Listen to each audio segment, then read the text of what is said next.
Hello friends, welcome back to CMA Asan. இப்போ நம்ம பார்க்க போகிறது class 2 from MCQ CMA final SFM பேப்பரில் போன கிளாஸில் ஒரு 10 questions பார்த்துருந்தோம். இப்போ அதோட கண்டினியூட்டி பார்க்கலாம். A stock company currently sells at rupees 350. A put option to sell the stock sells at 380 rupees with a premium of rupees 20. The time value of option அப்படின்னா என்னன்னு கேட்குறாங்க. டைம் வேல்யூ ஆஃப் ஆப்ஷனுக்கு formula இருக்குது. Time value of ஆப்ஷன்னா என்ன? Option premium minus intrinsic value of option. ஓகேவா? முதல்ல அப்போ இதில் இருக்கிற அந்த சப்டிவிஷன்லாம் என்னென்னு தெரிஞ்சுக்கலாம். இன்ட்ரின்சிக் வேல்யூ ஆஃப் ஆப்ஷன் அப்படிங்கிறதுனா, இன்ட்ரின்சிக் வேல்யூ அப்படின்னா என்னென்னா கரண்ட்டில் என்ன மார்க்கெட் ப்ரைஸ் இருக்குது, ignoring time value of money. Time value of மணினா என்ன? ஃப்யூச்சரில் எவ்வளோ ஏறும், அந்த டைம் வேல்யூ ஆஃப் மணி இருக்குது இல்லையா, அதெல்லாம் கணக்கில் எடுத்துக்காமல் கரண்ட்லாம் என்ன மார்க்கெட் ப்ரைஸ் இருக்குது, கரண்ட்டாக என்ன வேல்யூ இருக்குது அப்படின்னு சொல்கிறது தான் என்னது? Intrinsic value. So intrinsic value of option எப்படி கண்டுபிடிக்கலாம் பாருங்கள். இப்போ எவ்வளோ இருக்குது? ப்ரைஸ் ஆஃப் அண்டர்லைங் ப்ரைஸ் என்ன இருக்குது, சாரி அண்டர்லைங் அசட் என்ன இருக்குது, மைனஸ் ஸ்ட்ரைக் ப்ரைஸ். ஸ்ட்ரைக் ப்ரைஸ்னால் ஃப்யூச்சரில் வரப்போகிறது இல்லையா, அந்த ஸ்ட்ரைக் ப்ரைஸை லெஸ் பண்ணிட்டா, அதாவது டைம் வேல்யூ ஆஃப் மணி அந்த போர்ஷனை லெஸ் பண்ணிட்டா, ஸ்ட்ரைக் ப்ரைஸை லெஸ் பண்ணிட்டா கரண்ட் மார்க்கெட் ப்ரைஸ் இருக்கும் இல்லையா, அந்த கரண்ட் மார்க்கெட் ப்ரைஸ் தான் என்னது? Intrinsic value of the option. அப்போ price of the underlying asset எவ்வளோ கொடுத்துருக்காங்க இங்கே? Current put option to sell the stock எவ்வளவு? 380. கரண்ட்டாக எவ்வளோ அந்த ஸ்டாக் வந்து சேல் ஆகுது? 350ல். ஸோ 380 மைனஸ் 350 போட்டிங்கன்னா என்ன வரும்? 380 மைனஸ் 350 போட்டிங்கன்னா 30 rupees வரும். ஆப்ஷன் ப்ரீமியம் நம்மளுக்கு சம்லே கொடுத்துருக்காங்க 20 rupees. ஸோ 20 மைனஸ் 30 போட்டிங்கன்னா உங்களுக்கு நெகட்டிவில் வரும். ஆனால் நெகட்டிவில் ஆன்சர் இருக்க முடியாது. ஸோ அதனால் 0ன்னு எடுத்துக்கோங்க. 0ன்னு எடுத்திங்கன்னா சப்டிவிஷன் எவ்வளோ வருது? டி. ஓகேவா? It cannot be negative. Time value of option அப்படின்னு சொல்கிறது நெகட்டிவில் போகிறதுக்கு வாய்ப்பு கிடையாது. அதனால் 0 அப்படின்னு எடுத்துக்கிறோம். Next, an investor owns the portfolio equally invested in RF and 2 stocks. ஓகேவா? ஒரு இன்வெஸ்டர் 2 போர்ட்ஃபோலியோ வச்சுருக்காரு, 2 போர்ட்ஃபோலியோ வச்சுருக்காரு, அதில் 2 ஸ்டாக் இருக்குது. அது 3 ஸ்டாக் இருக்குது. ஆர்எஃப் இருக்குது, அதுக்கப்புறமா அது இல்லாமல் வேறு 2 ஸ்டாக் வச்சுருக்காரு. If one of the stock has beta of 0.75 and the portfolio is as risky as the market, beta of the portfolio என்ன அப்படின்னு கேட்குறாங்க. ஆர்எஃப்க்கு நமக்கு பீட்டா தெரியும். ஆர்எஃப்க்கு பீட்டா என்ன? 0. அதில் இன்னொன்று மொத்தம் 3 ஸ்டாக் இல்லையா. ஃபஸ்ட்டு ஆர்எஃப்க்கு வந்து பீட்டா தெரியும் 0. செகண்டு ஸ்டாக்குக்கு வந்து பீட்டா கொடுத்துட்டாங்க 0.75. மூணாவது ஸ்டாக்கு என்ன அப்படின்னு, மூணாவது ஸ்டாக்குக்கு தெரியாது. பீட்டா ஆஃப் த போர்ட்ஃபோலியோ என்ன அப்படின்னும் கேட்குறாங்க. வேறு ஹிண்ட் என்ன கொடுத்துருக்காங்க? போர்ட்ஃபோலியோ வந்து as risky as market, market மாதிரியே ரிஸ்க்காக இருக்குது அப்படின்னு சொல்கிறாங்க. ஸோ என்னவாக இருக்குன்னு பார்க்கலாம். ஓகே, ஏபிசி அப்படின்னு நான் ஸ்டாக்கை எழுதிக்கிறேன். அதில் சிங்கிற கடைசி ஸ்டாக் வந்து ஆர்எஃப் இல்லையா. 3 ஸ்டாக் வச்சுருக்காங்க இல்லையா, அதில் ஒரு ஸ்டாக் ஆர்எஃப். அதோட பீட்டா பாருங்கள் 0.75. ஃபஸ்ட்டுக்கு நம்மளுக்கு தெரியும், தேர்டுக்கு நம்மளுக்கு தெரியும் 0. ஆர்எஃப்க்கு வந்து பீட்டா தெரியும் 0. செகண்டு வந்து தெரியாது, அதனால் எக்ஸ்ன்னு வச்சுருக்கேன். ப்ரப்போர்ஷன் பாருங்கள் 1/3 எல்லாத்துக்குமே ஈக்குவலான்னு சொல்லியிருக்காங்க இல்லையா. ஸோ 1/3 1/3 1/3ன்னு கொடுத்துக்கலாம். ப்ரப்போர்ஷன் இன்ட்டு பீட்டா போட்டிங்கன்னா மல்டிப்ளை பண்ணிங்கன்னா 0.25, ஏன்னா 0.75 இன்ட்டு 1/3 போட்டிங்கன்னா 0.25, எக்ஸ் இன்ட்டு 1/3 போட்டிங்கன்னா 1/3x, 0 இன்ட்டு 1/3னா 0. ஸோ ஆட் பண்ணால் நம்மளுக்கு எவ்வளோ வரணும்? போர்ட்ஃபோலியோ பீட்டா 1ன்னு வரணும். இங்கே இந்த வேல்யூ தெரியலையா, அதனால் இது வந்து இந்த 1ஓட சேர்த்து சப்ஸ்டியூட் பண்ணிக்கலாம். இப்போ எல்லாத்தையும் ஆட் பண்ணிவிட்டு இஸ் ஈக்குவல் டு 1ன்னு போட்டு பாருங்கள். எக்ஸுக்கு வந்து 2.25 கிடைக்கும். So beta of the stock என்னது? 2.25. இது வந்து என்னது? சப்டிவிஷன். இதோட சப்டிவிஷன் வந்து பி. ஓகேவா? நெக்ஸ்ட்டு ஆர்எஃப் எவ்வளோ கொடுத்துருக்காங்க பாருங்கள்? 7%. ஆர்எஃப் வந்து risk free return on market வந்து 12%. பீட்டா வந்து 1.7. சிஏபிஎம் ரிட்டர்ன் என்னன்னு கேட்டிருக்காங்க. ஒன்றுமே இல்லை, அப்படியே சப்ஸ்டியூட் பண்ண வேண்டியதான். ஆர்எஃப் வந்து 7 + beta 1.7 into RM minus RF போட்டிங்கன்னா எவ்வளோ வரும்? 15.5. ஆனால் புக்கில் சம்மந்தமே இல்லாமல் 16.3ன்னு ஒரு ஆன்சர் கொடுத்துருக்காங்க. அது தப்பு. 15.5 தான். நீங்கள் இந்த ஆன்சரை எழுதிட்டு நோட் மாதிரி எழுதிருங்க. ஓகேவா? Next for RI interest rate in India கொடுத்துருக்காங்க. RU interest rate in US கொடுத்துருக்காங்க. Following statement is true. எந்த ஸ்டேட்மெண்ட் வந்து இது ரெண்டுத்தில் ட்ரூவாக இருக்க முடியும் அப்படின்னு கேட்குறாங்க. அதாவது rupee will be at forward premium if RU is greater than RI. இதை வந்து நான் கொஞ்சம் விளக்கி சொல்லணும்னு நினைக்கிறேன். அதனால் இதே கிளாஸில் இதை நான் கடைசியாக சொல்கிறேன். ஓகே, 14 இதை நான் இன்னும் கொஞ்சம் எக்ஸ்பிளைன் பண்ணி சொல்லணும்னு நினைக்கிறேன். 15 பாருங்கள், following is not a systematic risk. இதில் எது சிஸ்டமேட்டிக் ரிஸ்க்கு கிடையாது. சிஸ்டமேட்டிக் ரிஸ்க்குனா அது வந்து அன்கண்ட்ரோலபிள் அப்படின்னு புரிஞ்சுக்கலாம். அப்போது எது சிஸ்டமேட்டிக் ரிஸ்க்காக இல்லை அப்படின்னா பிஸ்னஸ் ரிஸ்க்கு. ஏன்னா பிஸ்னஸ் ரிஸ்க்கை வந்து அசஸ் பண்ண முடியும். இதனால இந்தந்த காரணங்களால தான் பிஸ்னஸ் ரிஸ்க் உருவாகுது அப்படின்னு நம்ம ப்ரெடிக்ட் பண்ண முடியும். So it can be eliminated by diversification of a போர்ட்ஃபோலியோவை வேறு இதில் நம்ம டைவர்சிஃபை பண்ணி விடுறதுனால இந்த ரிஸ்க்கை வந்து முழுமையாக எலிமினேட் பண்ண முடியும். Arise from known and controllable factors which is unique to particular security or industry. இது ஒரு பர்டிகுலர் செக்யூரிட்டியோ ஒரு பர்டிகுலரான இண்டஸ்ட்ரியோ பொறுத்தோ கண்ட்ரோல் பண்ணக்கூடிய ஒன்றா இருக்கிறதுனால இது சிஸ்டமேட்டிக் ரிஸ்க்கு கிடையாது. ஓகேவா? ஸோ இது என்னது? ஃபாலோயிங் இஸ் நாட் சிஸ்டமேட்டிக் ரிஸ்க்னால் நீங்கள் என்ன எழுதணும்? Business risk. Next, if R is equal to correlation coefficient அப்படின்னா, நான் இந்த இது தியரி பாயிண்ட்டை சொல்லும் போதே உங்களுக்கு சொல்லியிருக்கேன். ஆர் கோரிலேஷன் கோஎஃபிஷியன்ட்னா இது +1 இருக்கலாம். அதாவது இதோட அந்த ரேஞ்ச் இருக்கு இல்லையா, அது -1லேருந்து +1 வரைக்கும் இருக்கலாம். இது வரைக்கும் இருக்கலாம். அப்படின்னா என்ன அர்த்தம்? -1க்கு கீழே போகாது, +1க்கு மேலே போகாது. So R is equal to -1னா it implies full diversification of a portfolio. ஒரு போர்ட்ஃபோலியோ இருக்குன்னா அந்த கோரிலேஷன் கோஎஃபிஷியன்ட் -1 இருக்கும் பட்சத்தில் அதோட ஃபுல்லாக ஒரு டைவர்சிஃபிகேஷன், ஒரு அரவுண்ட் 360 டிகிரி அடிக்க போகுது அப்படின்னு அர்த்தம். full diversification of a portfolio. Investments offset each other as they move in the opposite direction. அதாவது ஒரு ஸ்டாக் இன்னொரு ஸ்டாக் அப்படின்னு இருக்குன்னு வச்சுக்கோங்களேன். டைவர்சிஃபை ஆகும்போது ஒன்று இதில் போணுச்சுன்னா இன்னொன்று வந்து ஆப்போசிட் டைரக்ஷனில் போகும். ஓகேவா? Offset each other. Next, the following is not a feature of capital market line. இதில் கேபிட்டல் மார்க்கெட் லைனோட ஃபீச்சர் இல்லாதது என்ன? Diversification can minimise the individual portfolio risk. நான் இதை வந்து ஒன் வேர்டாக நான் தியரியாக சொன்னேன்னு வச்சுக்கோங்களேன், இதில் இருக்க ஆன்சர் மட்டும்தான் படிக்கிற மாதிரி இருக்கும். ஸோ உங்களுக்கு எவ்வளோ புரியுதோ அவ்வளோ ஞாபகம் வச்சுக்கோங்க. நான் தியரி நடத்த சான்ஸ் இருந்துச்சுன்னா உங்களுக்கு இதெல்லாம் விளக்கி சொல்கிறேன். கேபிட்டல் மார்க்கெட் லைனோட ஃபீச்சர் என்ன இல்லை அப்படின்னா, diversification can minimise the individual portfolio risk. Diversify பண்ணுறதுனால ஒரு இண்டிவிஜுவல் போர்ட்ஃபோலியோட ரிஸ்க்கை குறைக்க முடியும் அப்படின்னு சொல்கிறாங்க இல்லையா. இது வந்து செக்யூரிட்டி கேபிட்டல் மார்க்கெட் லைனில் சாத்தியம் கிடையாது. அதனால இது அதோட ஃபீச்சர் கிடையாது. டி கிவன் பாருங்கள், 10% discounted payback of 2 years with annual after tax cash inflow from year end 2 to 4 rupees 400 lakhs. இது வந்து டிஸ்கவுண்டட் பேபேக் பீரியட் ஃபார்முலா நம்ம அப்ளை பண்ண போகிறோம்.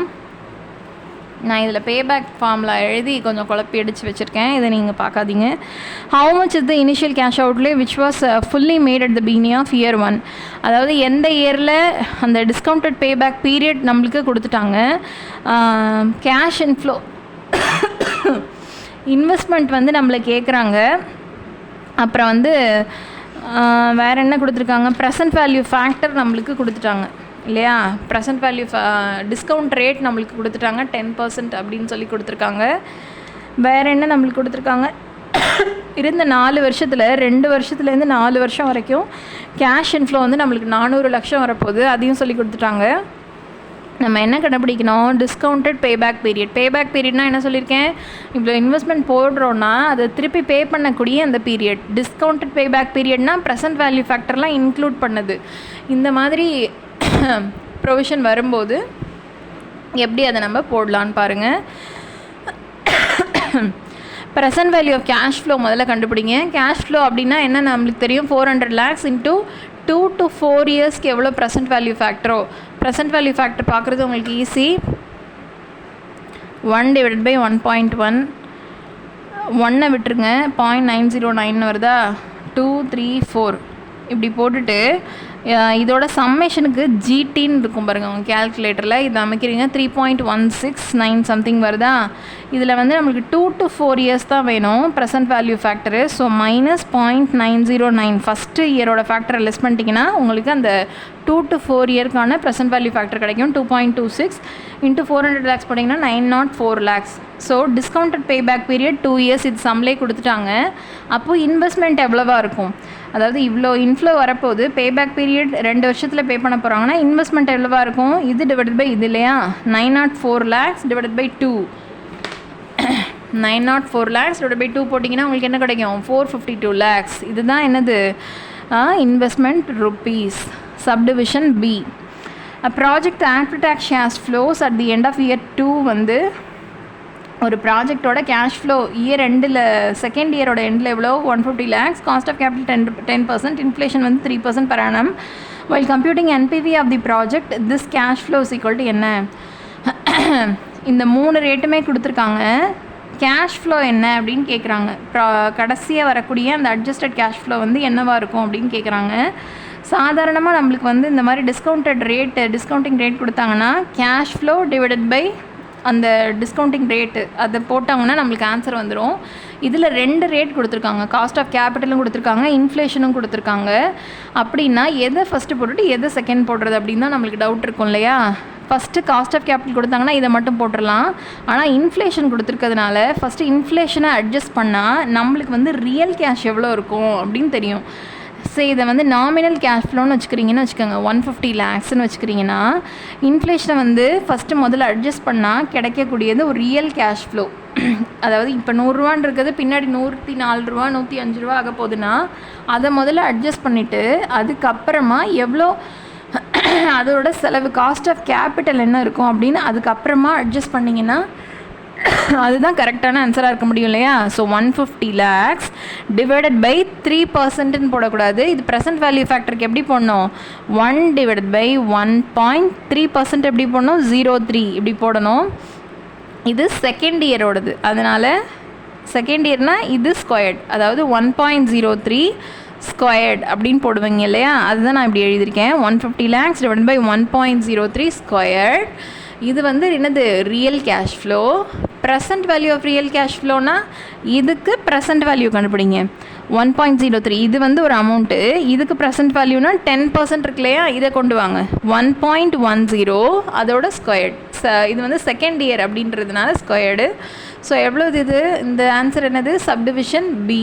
ஓகேவா? இங்கே நாமினல் கேஷ் ஃப்ளோங்கிறது ஃபஸ்ட் அமௌண்ட்டு 150 lakhs எடுத்தோம் இல்லையா? அது. நெக்ஸ்ட்டு அசட் பீட்டா கொடுத்துருக்காங்க 1.3, ஈக்விட்டி பீட்டா கொடுத்துருக்காங்க which is true.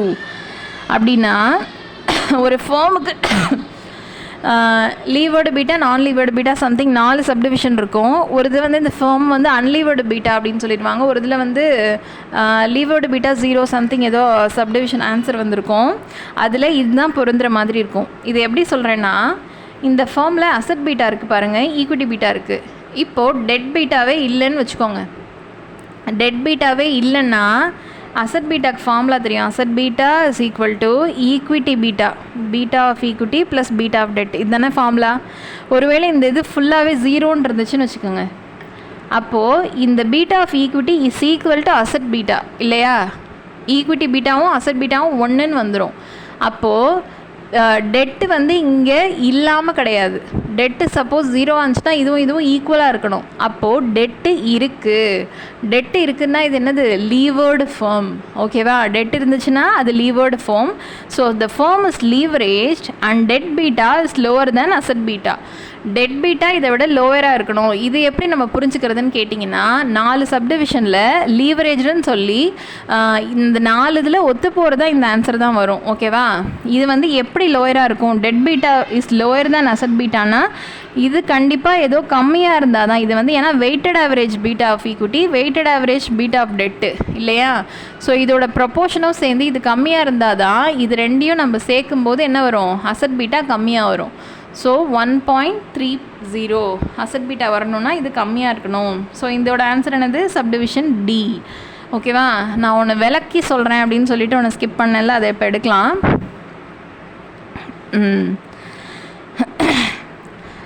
RI interest rate in India கொடுத்துருக்காங்க, ஆர்யூ வந்து இன்ட்ரெஸ்ட் ரேட் இன் யூஎஸ் கொடுத்துருக்காங்க. ஃபாலோவிங் இன்வெஸ்ட்மெண்ட் எந்த ஸ்டேட்மெண்ட் வந்து இதில் ட்ரூ அப்படின்னு கேட்குறாங்க. இந்த ரேட் ரெண்டும் கொடுத்துட்டாங்கன்னா இதை வச்சு என்ன நம்மளுக்கு ஃபார்முலா தெரியும் பாருங்கள். F divide by S, interest rate parity theorem தெரியும் இல்லையா? Forward divide by spot rate is equal to 1 + RD divide by RF. So as per interest rate parity இது நம்மளுக்கு தெரியும். Rupee will be at forward premium if RU is greater than RI.